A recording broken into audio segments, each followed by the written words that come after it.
अपनी बड़ी सी shopping list में किताबों को भी शामिल कीजिए, क्योंकि कहते हैं कि किताबें दिमाग की खुराक होती हैं। तो ये खुराक अपने दिमाग को दीजिए और आज वर्ल्ड बुक डे पर इन किताबों से कीजिए दोस्ती, क्योंकि किताबों से बेहतरीन दोस्त आपको कभी भी कोई नहीं मिलेगा। और मेरा दावा है ये किताबें ज़िंदगी भर आपके साथ दोस्ती निभाएंगी। ज़रा ट्राई करके देखिए आप लोग भी। नमस्ते दोस्तों, मैं पूजा स्वागत करती हूँ एक बार फिर से बी रियल बी सिंपल में आप सभी का। कैसे हैं आप सब? प्लीज़ कमेंट बॉक्स में मुझे बताइएगा। और आज मैं ये वीडियो शूट कर रही हूँ खास वर्ल्ड बुक डे के लिए। हालांकि आज वर्ल्ड बुक डे नहीं है, कल है वर्ल्ड बुक डे। आज है 22 अप्रैल और आज दो ओकेशन एक साथ पड़ रहे हैं। आज ईद भी है, रमज़ान का महीना पूरा हो गया है और आज ईद मुबारक है। कल चांद दिखा था तो आज ईद है और आज अक्षय तृतीया भी है। तो ऐसे इत्तेफाक बार बार तो नहीं पड़ते हैं, लेकिन क्यों है ये ज़रा सोचिएगा। ये एक बहुत ही अच्छी बात होगी कि आप लोग इस बात पे सोचें कि क्या हम ही इन चीज़ों में फ़र्क ढूंढते रहते हैं? ईश्वर ने तो कोई फ़र्क बनाया ही नहीं, और अगर बनाया होता तो नवरात्र के दिन से रमज़ान शुरू ना हुआ होता और अक्षय तृतीया के दिन ईद ना पड़ी होती। सोचिएगा ज़रूर ज़रा इस बात पे। वैसे आज वर्ल्ड बुक डे पे ऑब्वियसली ये वीडियो आपके पास कल तक जाएगी, कल तक शायद नहीं जा पाएगी। सॉरी, क्यों नहीं जा पाएगी? क्योंकि मैंने कल एक वीडियो शूट की थी ईद के लिए और आज ईद है। वो वीडियो मैं आप लोगों के पास आज पहुंचा दूंगी। आज क्यों पहुंच जाएगी?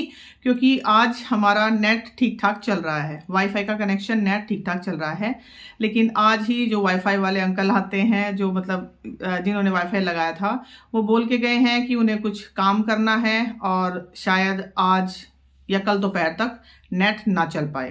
तो अगर कल दोपहर के बाद वाईफाई ठीक हो गया, नेट का कनेक्शन आ गया, तो मैं इस वीडियो को अपलोड कर दूंगी, यानी कि 23 तारीख को ही वीडियो आपको लोगों को मिल जाएगी। लेकिन अगर नहीं हो पाया तो सॉरी, मैं 24 तारीख को इस वीडियो को अपलोड करने की पूरी कोशिश करूंगी। तो ज़्यादा बातें नहीं करते हैं, अब बात करती हूँ मैं बुक्स की।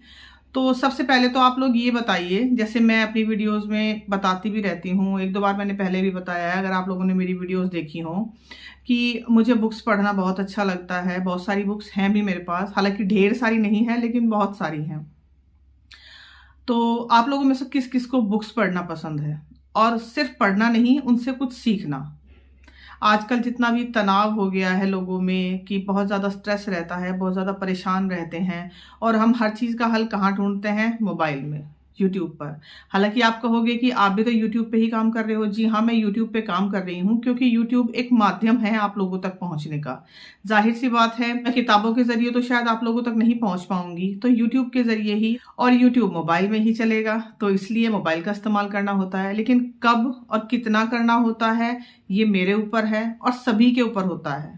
सभी को पता होता है कि मोबाइल कितना इस्तेमाल करना है, कब इस्तेमाल करना है, लेकिन उसके बावजूद भी हम सारा दोष मोबाइल के मत्थे मढ़ देते हैं कि भाई मोबाइल आ गया तो बच्चे बिगड़ गए, मोबाइल आ गया तो टाइम नहीं रहा।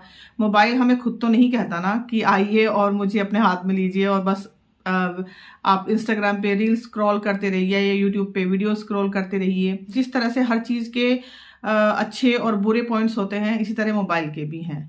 हर एक चीज़ के हैं, हर एक मशीन के हैं, मोबाइल भी एक मशीन ही है। हर एक मशीन के अच्छे और बुरे, जिसको कहते हैं इफेक्ट और साइड इफेक्ट होते हैं। तो हमें उसके इफेक्ट्स चाहिए या साइड इफेक्ट, ये हम ही डिसाइड करेंगे। तो यहाँ पे एक अपील ये भी करना चाहूँगी कि मोबाइल का इस्तेमाल थोड़ा सा कम कीजिए। हालांकि आजकल सब काम, सब कुछ जिसे कहते हैं ना, पेमेंट्स और पढ़ाई, मतलब टोटल काम, जिसे कहें कि टोटल जिंदगी ही मोबाइल पे शिफ्ट हो चुकी है। वो एक बात अलग है, आपकी टोटल जिंदगी मोबाइल पे शिफ्ट हो चुकी है, वो एक बात अलग है। जब हम कुछ ना करते हुए खाली बैठे रहते हैं और उस खाली टाइम में मोबाइल को स्क्रॉल करते रहते हैं, या तो ऑनलाइन शॉपिंग के लिए, या इंस्टाग्राम रील्स के लिए, या यूट्यूब वीडियोज के लिए, बस वो गलत है।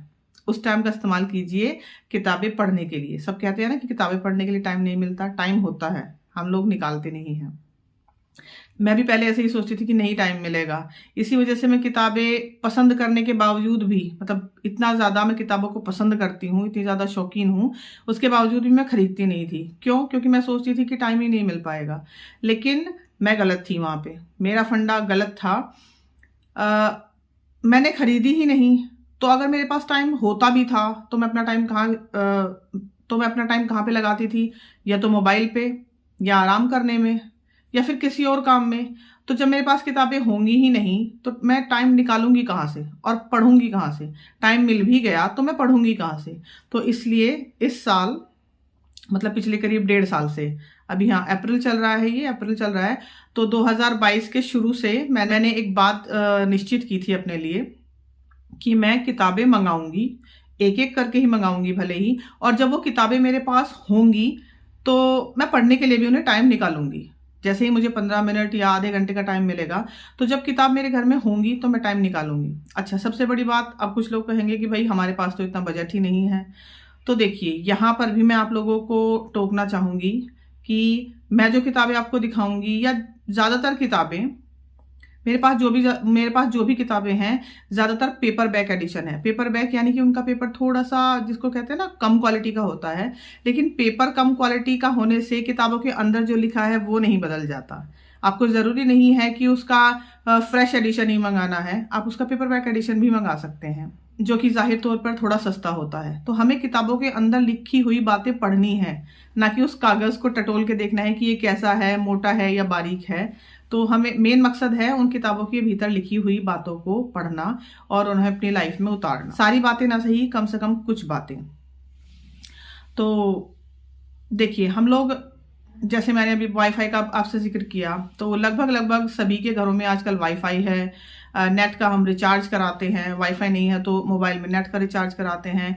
मोबाइल घर में, आप देखिए, अगर घर में 5 सदस्य हैं किसी के, तो 5 के पास ही मोबाइल मिलेगा, और सब में रिचार्ज भी होते हैं। तो वहाँ तो हम कभी भी बजट नहीं देखते। अगर हमारे पास मोबाइल है, और आप मिनिमम मान के चलिए कि 200 रुपये का भी एक इंसान के मोबाइल में रिचार्ज हो रहा है, और 5 सदस्य हैं, तो 1000 रुपये का हम हर महीने मोबाइल का रिचार्ज करा लेंगे, वो हमें कभी महंगा नहीं लगता। लेकिन जैसे ही किताबें खरीदने की बारी आएगी ना, तो हमें लाइब्रेरी का खर्च और किताबों का खर्च ज़्यादा लगने लगता है। तो ये भी एक सोच का ही फ़र्क है ना, हम कहाँ खर्च करना चाहते हैं। सबसे बड़ी बात है कि हम कहाँ खर्च करना चाह रहे हैं। अब तक अगर आप लोगों ने शुरू नहीं किया है, तो आज वर्ल्ड बुक डे से ही किताबें खरीदना और पढ़ना शुरू कीजिए। ज़रूरी नहीं है कि आप शुरू में ही 10 या 5 किताबें खरीदें, आप किसी एक किताब से शुरुआत कीजिए और उसको पढ़िए। बड़ा ही सुकून, बड़ा ही, जिसे कहते हैं ना, आजकल सब सुकून ढूंढते हैं ना, सुकून बड़ा इंस्टाग्राम पे चलता है। सुकून नहीं है ज़िंदगी में, सुकून ढूंढना चाह रहे हैं, आप लोगों को किताबों में वो सुकून ज़रूर मिलेगा। तलाशिए उसे, ढूंढिए, और उसके लिए आपको किताबों को पढ़ना पड़ेगा। तो अब मैं आपको दिखाती हूँ। अभी मैंने थोड़े दिन पहले अपने बर्थडे पे एक वीडियो शेयर की थी कि मैंने बर्थडे पे खुद को क्या गिफ्ट दिया था। तो बर्थडे पे मैंने खुद को किताबें गिफ्ट की थी। और आज अक्षय तृतीया के दिन देखिए कितना अच्छा इत्तेफाक हुआ है। आज अक्षय तृतीया है, सब लोग सोना, चांदी, कपड़े, मतलब ऐसी जिसको कहते हैं कीमती चीज़ें खरीदते हैं, उसमें इन्वेस्ट करते हैं। तो अक्षय तृतीया का मतलब होता है अक्षय, यानी कि जिसका कभी क्षय ना हो, यानी कि जो फॉरएवर रहे। ठीक है, आप सोना चांदी कुछ भी खरीद रहे हैं तो इसलिए कि भाई इसमें दिन दोगुनी रात चौगुनी, जिसे कहते हैं ना, बढ़ोतरी हो, ये कम ना हो, बढ़ता ही चला जाए।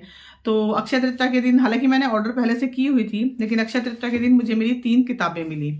और वो 3 किताबें कौन सी हैं मैं बताती हूँ आपको। देखिए, एक तो ये है इकिगाई। हालांकि मैंने इसको पूरा नहीं पढ़ा है, शुरू के करीब 2 या 3 पेज ही पढ़ पाई हूँ, क्योंकि ये मुझे आज ही मिली है, और आते ही मैंने इसके 2-3 पेज पढ़ भी लिए। और एक है एटॉमिक हैबिट्स। इसके मैंने शायद अभी 2 ही पेज पढ़े हैं, और 2 ही पेज पढ़ने से मुझे पता लग गया कि इस किताब के अंदर है क्या। तो बताती हूँ मैं अभी आपको। और सबसे फेवरेट मेरी बुक आज मुझे मिली है, ये मृदुला। ये है रेणुका ध्यानी जी की बुक। ये मुझे इंस्टाग्राम पे मिली थी। ऐसे ही एक मतलब इंस्टाग्राम पे मैं देख रही थी तो मुझे इनकी आईडी मिली, और मैंने देखा तो मुझे पता चला कि इनकी ये बुक है। पहले भी मैंने ये ऑर्डर की थी बुक, लेकिन पता नहीं किसी कारण से मुझे मिल नहीं पाई थी। ये बुक मुझे आज मिली है अक्षय तृतीया के दिन। और इस बुक के बारे में सबसे पहले मैं इसी बुक की बात करती हूँ आपसे। इस बुक के बारे में मैं आपको बताती हूँ। इसका नाम है मृदुला, अजन्मी कविता बाय रेणुका ध्यानी जी। तो इसमें उन्होंने लिखा हुआ है, मतलब एक सार बताती हूँ मैं आपको इस कविता का, एक सार बताती हूँ मैं आपको इस किताब का। सबसे लास्ट में उन्होंने कुछ लाइनें लिखी हुई हैं। तो इसमें लिखा है कि किताबें घूंट घूंट पीने का विषय है, तभी उसकी तासीर समझ में आएगी, समय दीजिएगा पढ़ने में। है ना कितनी अच्छी लाइन। तो जो भी इन लाइनों को समझ पाएगा वो किताबों के रहस्य को भी जरूर समझ पाएगा। तो ये मोबाइल नहीं है कि आपने उठाया, इंस्टाग्राम खोला, यूट्यूब खोला और फटाक से आपको कोई वीडियो मिल गई। कि किताबें हैं, पढ़नी होती हैं और धीरे धीरे ही आपकी ज़िंदगी में बेहतरी लाती हैं और ज़रूर से लाती हैं। तो ये 3 किताबें मुझे आज मिली हैं, मृदुला, एटॉमिक हैबिट्स और इकिगाई। इकिगाई के बारे में मैं आपको बताना चाहूँगी कि इकिगाई इस शब्द का अर्थ क्या है और किस बारे में ये किताब है। इस शब्द का अर्थ है, जैसे यहाँ पे भी सामने लिखा हुआ है, दीर्घायु, तंदुरुस्त और आनंदित जीवन जीने का जापानी रहस्य। और इसके अंदर मैंने सिर्फ इसकी 2 या 3 कितने पेजेस मैंने पढ़े, 2 या 3 पेजेस मैंने पढ़े हैं। तो इसमें लिखा हुआ है कि इकिगाई एक जादुई शब्द और इसका ऊपरी अर्थ है, यानी कि अगर हम मोटा मोटा इसका एक अर्थ निकालें तो इसका एक अर्थ है हमेशा व्यस्त रहने से मिलने वाला आनंद। आप समझ गए होंगे अब ये बुक किस बारे में है। कि हमेशा हम कहते हैं ना कि बिजी रहिए, बिजी रहिए। वाकई में बिजी रहना कितना ज़रूरी है ये आपको इस किताब को पढ़ने के बाद पता चल जाएगा। और मैं भी जब इस किताब को पूरा पढ़ लूंगी तो आप लोगों के साथ रिव्यू ज़रूर शेयर करूंगी मैं इसका। अभी मैंने पूरा नहीं पढ़ा है, लेकिन शुरू की 2-3 पेजेस पढ़ने से ही मुझे पता लग गया कि इस किताब के अंदर है क्या, इसका सार क्या है। ऐसे ही एटॉमिक हैबिट्स, इसमें भी मैंने शुरू के शायद 2 या 3 पेजेस ही अभी तक पढ़े हैं और इसमें मुझे पता लग गया है कि छोटी छोटी जो आदतें होती है ना हमारी, उन्हें बदलने से कितना कुछ बदल जाता है। जरूरी नहीं है कि हम अपनी ज़िंदगी में एक बहुत ही बड़ा चेंज लाएं, उसके बाद ही हम कुछ कर पाएंगे। छोटी छोटी जो हमारी आदतें होती हैं उन्हें भी अगर हम बदल लें ना और धीरे धीरे उनको बदल लें, एक दिन में तो नहीं बदली जाएंगी, तो वो भी हमारी ज़िंदगी में बहुत बड़ा ही चेंज ला सकती हैं। तो वो भी हमारी ज़िंदगी में बहुत बड़ा परिवर्तन ला सकती है, जिसे हम चेंज कहते हैं ना, चेंज इंग्लिश में वो। तो एटॉमिक हैबिट्स ये बुक आप ज़रूर पढ़िए। और उसके अलावा मेरी फेवरेट बुक अल्केमिस्ट, ये मैंने नहीं खरीदी, ये मेरे भाई ने मुझे पिछले साल मेरी शादी की सालगिरह पे गिफ्ट की थी। उसे पता है कि मुझे किताबों का शौक है, इसलिए उसने ये मुझे गिफ्ट की थी। और ये किताब कुछ कह लीजिए शायद फिलॉसफी, जैसे हम कह रहे हैं कि फिलॉसफी पढ़ रहे हैं, तो शायद कुछ कह लीजिए कि फिलॉसफी है। मैं इसकी 1-2 लाइनें आप लोगों को बताती हूँ, ज़्यादा शायद नहीं शेयर करूँगी क्योंकि वीडियो लंबी हो जाएगी। तो मैं इन किताबों के अलग से रिव्यू आप लोगों के साथ ज़रूर शेयर कर दूँगी अगर आप लोग चाहोगे तो इसकी मैं कुछ बातें आपको बताना चाहती हूँ। देखिए कि लोहे को तांबे के समान बन जाने की या तांबे को सोने के समान बन जाने की कोई ज़रूरत नहीं है। हर कोई अपना निर्धारित काम करता है अपनी विशिष्टता के तहत। तो इसका मतलब हम जैसे हैं ऐसे रहिए, हमें ज़रूरी नहीं है किसी दूसरे के जैसा बन जाना। हाँ, प्रेरणा ज़रूर लीजिए किसी दूसरे से, उसकी अच्छाइयों की, उसकी अच्छी बातों की, लेकिन ज़रूरी नहीं है कि हम पूरी तरह से अपने आप को बदल दें और पूरी तरह से एक अलग व्यक्तित्व बन जाए। ज़रूरी नहीं है कभी भी। एक और बात मैं इसकी बताना चाहूँगी, केवल एक ही ऐसी चीज़ है जो सपनों को बीच में छोड़ देने के लिए मजबूर कर देती है, और वह है असफलता का डर। यानी कि जब हम असफल होने से डरने लगते हैं ना कि हम सक्सेस नहीं हो पाएंगे किसी चीज़ में, तो वो हमारे सपनों को बीच में छोड़ देने के लिए मजबूर कर देता है डर हमें। तो वो नहीं होना चाहिए। तो आप ये बुक ज़रूर पढ़ें, अल्केमिस्ट। अच्छा, कुछ किताबें हैं, ये देखिए, कल्पना चावला, जैसे कि आप लोग जानते हैं। तो इस बुक को खरीदने से पहले मैं भी बस इतना ही जानती थी, कल्पना चावला हैं, नाम इनका कल्पना चावला है। ये भारतीय मूल की थी और अंतरिक्ष में गई थी। आते वक्त हादसा हो गया था और उसमें इनकी मृत्यु हो गई थी। बस इतना ही जानती थी, इससे ज़्यादा और कुछ नहीं। लेकिन इस बुक को पढ़ने के बाद मैंने बहुत कुछ जाना है उनके बारे में। और ये मेरी बेटी की भी फेवरेट बुक है, वो भी बहुत पढ़ती है इसको। उसके बाद ये है अब्राहम लिंकन। इनके बारे में भी पहले बहुत ज़्यादा कुछ नहीं जानती थी, बस वही बंदी बंधाई 2-4 बातें जो मैं जानती थी। लेकिन इस बुक को पढ़ने के बाद पता लगा कि अब्राहम लिंकन क्या थे। ऐसे ही ये डॉक्टर अब्दुल कलाम। इस बुक को पढ़ने से पहले मैं उनका पूरा नाम भी नहीं जानती थी, मैं भी उनको APJ अब्दुल कलाम ही बोलती थी। लेकिन आप लोग भी ऐसा ही, आप लोगों के साथ भी हो सकता है ऐसा ही हो कि आप लोग भी उन्हें APJ अब्दुल कलाम ही बोलते हों, लेकिन वे क्या थे वो आपको इस बुक को पढ़ने से पता लग जाएगा। उसके बाद है अटल बिहारी वाजपेयी। जो शुरू से मेरे पसंदीदा रहे हैं इंसान के तौर पे, एक व्यक्तित्व के तौर पे। ये राजनेता नहीं भी होते तो भी मेरे पसंदीदा होते। और सबसे बड़ी बात है, ये कवि थे, बहुत ही बेहतर कवि। आप इनकी कविताएं पढ़िए, अगर आपका दिमाग, जिसको कहते हैं ना, चार्ज ना हो जाए तो बताइएगा, इतनी अच्छी इनकी कविताएं हैं। और ये बुक भी मैंने अपनी बेटी के लिए खरीदी थी। भारत के नोबेल पुरस्कार विजेता, इंडिया में किस किस को नोबेल पुरस्कार मिल चुका है शायद हम लोग अच्छी तरह से जानते भी नहीं होंगे, क्योंकि आजकल की भागदौड़ी जिंदगी में हम लोग सिर्फ काम करना, घर का काम, बाहर का काम, नौकरी, बिजनेस और बच्चों की पढ़ाई और बच्चों की सिलेबस वाली बुक्स में फिजिक्स, केमिस्ट्री, मैथ्स में इतना ज़्यादा घुस गए हैं कि इन सब चीज़ों के लिए तो शायद हमारे पास टाइम ही नहीं होता। और हमारे पास टाइम नहीं होता तो ऑब्वियसली हमारे बच्चों के पास भी टाइम नहीं होता। आप भी पढ़िए और अपने बच्चों को कुछ किताबें ऐसी ज़रूर दीजिए जिनसे उन्हें कुछ अलग सीखने को मिले। अच्छा, 2 किताबें ये हैं। एक है ये the diary of a young girl and Frank. ये बुक भी बहुत ही अच्छी है। ये बुक भी हर किसी को ज़रूर पढ़नी चाहिए, खासतौर से टीनेज बच्चों को। तो एक छोटी सी बच्ची अपने किस तरह से विचार व्यक्त कर सकती है, ये आपको इस किताब में देखने को मिलेगा। और ये the famous rich dad poor dad, इस बुक को मैंने सिर्फ इसलिए मंगाया था क्योंकि मैंने इसकी बहुत ही तारीफ सुनी थी। और जितना मैंने इसको पढ़ा है, हालांकि तारीफ के लायक है ये बुक बहुत ज़्यादा, हमारा माइंडसेट चेंज करती है, आपके दिमाग के बहुत से बंद कोने खोलती है जिसके बारे में हमने पहले कभी सोचा भी नहीं था। ये बुक, ये 3 बुक्स अभिषेक शुक्ल, हाँ, ये 3 किताबें अभिषेक शुक्ल की हैं। अच्छा, इनकी आईडी भी मुझे इंस्टाग्राम पे ही मिली थी। मैं जिन लोगों को फॉलो करती हूँ उनमें से एक ये भी हैं। यंग एज के हैं, ज़्यादा उम्र भी नहीं है इनकी, और बहुत अच्छी किताबें इन्होंने लिखी हुई हैं। इनकी किताब है श्वेत पृष्ठ, ये कविताओं की किताब है। तुम्हें अब लौट आना चाहिए, ये भी, और तुम्हारे जाने के बाद। तो ज़रूरी नहीं है कि किताबें लिखने के लिए या कविताएं लिखने के लिए आपको एक निश्चित उम्र में ही जाना ज़रूरी है कि आप 40 के बाद ही लिख सकते हैं, 50 के बाद ही लिख सकते हैं।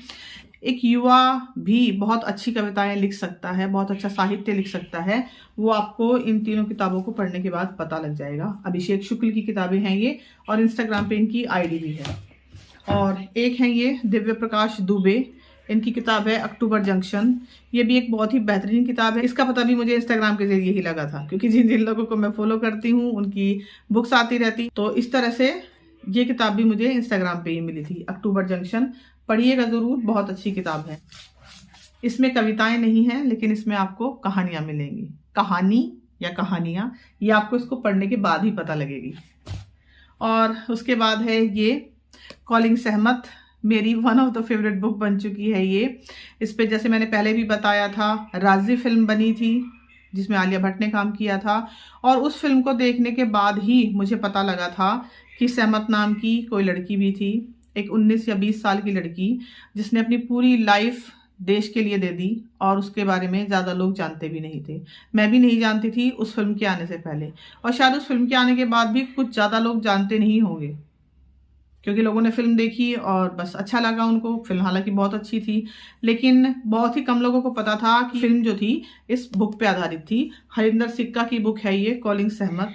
इसे आप ज़रा पढ़िएगा, आप लोगों को पता चलेगा कि मैच्योरिटी जिसे हम कहते हैं ना, मैच्योर है इंसान, मैच्योरिटी होने के लिए किसी उम्र का होना ज़रूरी नहीं है। एक 19 से 20 साल की लड़की, एक 19 से 20 साल की लड़की भी इतनी मैच्योर हो सकती है कि अपने देश के लिए अपनी पूरी ज़िंदगी दे दे। और सबसे बड़ी बात कि उसका नाम भी कहीं इतिहास में है ही नहीं, और उसे कोई फिक्र नहीं है इस बात की कि उसे इतिहास में अपना नाम दर्ज कराना है। तो ये है मेरी बुक्स जो मैंने अभी तक खरीदी हैं, और इनसे अलग भी मैंने कुछ बुक्स ऑर्डर की हुई हैं। आप लोग कहोगे कि कितनी बुक्स खरीदती है। मैंने इससे अलग भी कुछ बुक्स ऑर्डर की हुई हैं, कुछ अपने लिए, कुछ अपनी बेटी के लिए, और बड़े होते बच्चों के लिए हमें बुक्स ज़रूर लेनी चाहिए। मतलब वो मैं नहीं कह रही हूँ जो अपनी सिलेबस की बुक्स पढ़ते हैं उनसे अलग। तो ये है जी मेरी सारी बुक्स, और वर्ल्ड बुक डे पर मैंने अपनी सारी बुक्स आपके साथ शेयर की, और यहाँ पे मेरे पास रखी हुई है टेबल। और ये देखिए, ये है मेरी सारी किताबें जो मैंने अभी तक खरीदी हैं, और उम्मीद करूँगी कि ये दोगुनी हो जाएं इस साल के ख़त्म होते होते, और मैं इन्हें पढ़ भी पाऊँ। क्योंकि इनमें से बहुत सी बुक ऐसी हैं जो अभी मैंने पूरी तरह पढ़ी नहीं है। पढ़ूंगी तो उनका रिव्यू भी ज़रूर से आप लोगों के साथ शेयर करूंगी। प्लीज़ किताबें पढ़िए, किताबों को इम्पोर्टेंस दीजिए। कि वाकई में सिर्फ लिखते हैं कि किताबों से अच्छा दोस्त कोई नहीं होता, लेकिन ये हकीकत है, ये वाकई में हकीकत है। मैंने खुद महसूस किया है, इसलिए आप लोगों को भी रिक्वेस्ट कर रही हूँ कि कम से कम एक बुक तो आप ज़रूर पढ़िए। और प्लीज़ ये बहाना मत बनाइएगा कि टाइम नहीं मिलता है। रात में अगर आप आधा घंटा मोबाइल चला रहे हैं बिस्तर में लेट के, तो उस आधे घंटे में से इतना कर लीजिए कि 15 मिनट मोबाइल चला लीजिए और 15 मिनट बुक्स पढ़ लीजिए। ऐसा भी कर सकते हैं ना। मैं ये नहीं कह रही हूँ कि मोबाइल को पूरी तरह से छोड़ दीजिए। तो 15 मिनट इंस्टाग्राम स्क्रॉल कर लीजिए, 15 मिनट बुक्स पढ़ लीजिए, दोनों ही काम हो जाएंगे और आप लोगों को भी मेरी तरह बुक्स की आदत पड़ जाएगी। मुझे तो खैर बचपन से ही सब किताब का कीड़ा कहते थे, अभी भी कहते हैं। ये आप लोगों को हैप्पी वर्ल्ड बुक डे। और आप लोग भी प्लीज़ किताबें मंगाइए और पढ़िए और शेयर कीजिए सब लोगों के साथ कि आप भी किताबें पढ़ते हो। तो thank you so much for watching. चलती हूँ, दोबारा मिलूंगी आप लोगों से। अगर मेरी वीडियो पसंद आई हो तो प्लीज़ चैनल को सब्सक्राइब ज़रूर कीजिएगा और इसको लाइक दे के शेयर भी कीजिएगा। Thank you so much for watching. अपना खूब सारा ध्यान रखिएगा और किताबें पढ़ते रहिएगा ज़रूर से।